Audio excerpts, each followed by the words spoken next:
you have any suggestions of places to go in Austin today to donate? Well, it's in the paper today. Oh, okay. Okay. Phew. No pressure. Google it, everybody. Yeah, exactly. Google. Next, Chris Billings. Yay, Chris! Would you like the podium? No, I think I'm okay. Thank you. Yep. A couple of weeks ago, my granddaughter and I marched in the San Antonio MLK March, over 300,000 people, one of the largest in the country. This is called MLK March 2020. She had questions.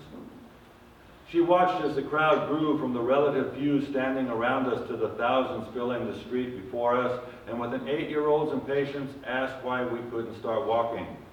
She watched as people from all walks of life, people of different colors, different costumes, all gathered for the march. She watched as an angry man yelled at the crowd, not understanding his anger as he directed that anger at another man with the same color skin, who met his stare face to face but refused to return the anger.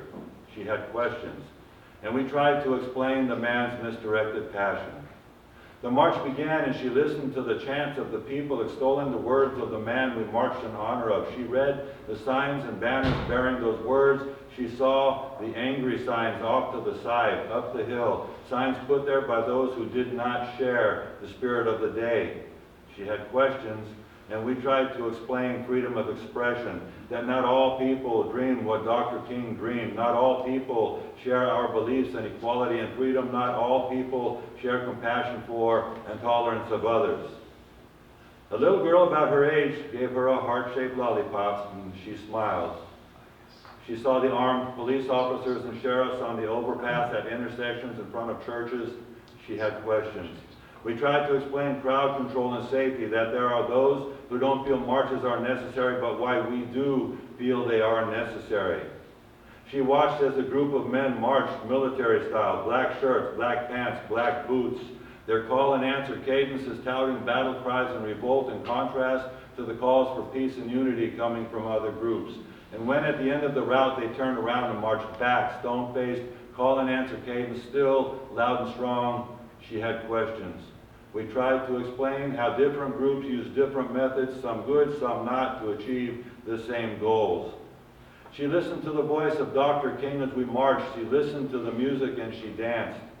This was a day of firsts for her. First time in a march for peace and understanding. First time in a crowd of that magnitude. First time eating chicken and waffles on the same plate. First time listening as choirs sang on stage, preachers offered words of hope and praise. Marchers marched in to eat and laugh and celebrate in memory of a man who dared to dream. First time seeing uniforms on the roof of the YMCA, scanning the crowd constantly, and she had questions.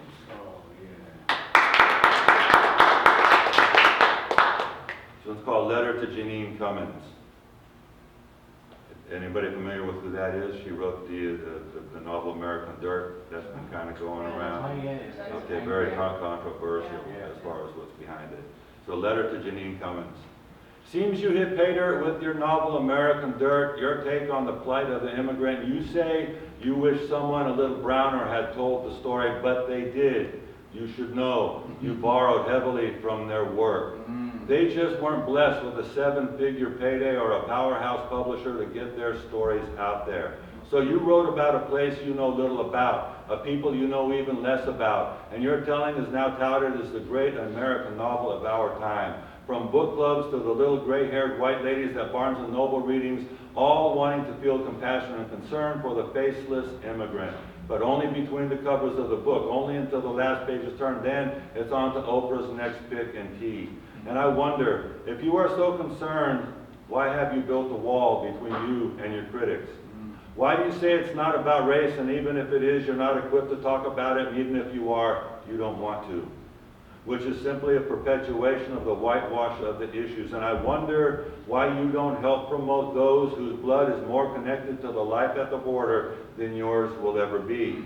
And if you will use part of those 7 figures to benefit the faceless immigrant you feign to be so concerned about, or will you simply take the money and run on to the next story to be told? Oh, yeah.